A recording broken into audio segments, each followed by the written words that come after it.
Let's see how to connect the mouse and headphones to the Xiaomi mobile.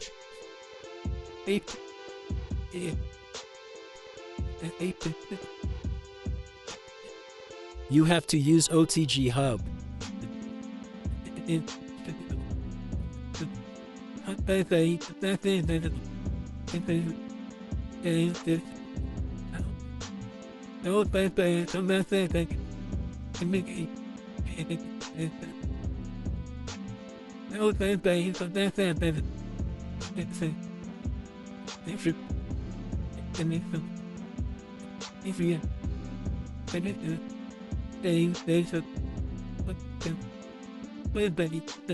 Now you can see the mouse are working.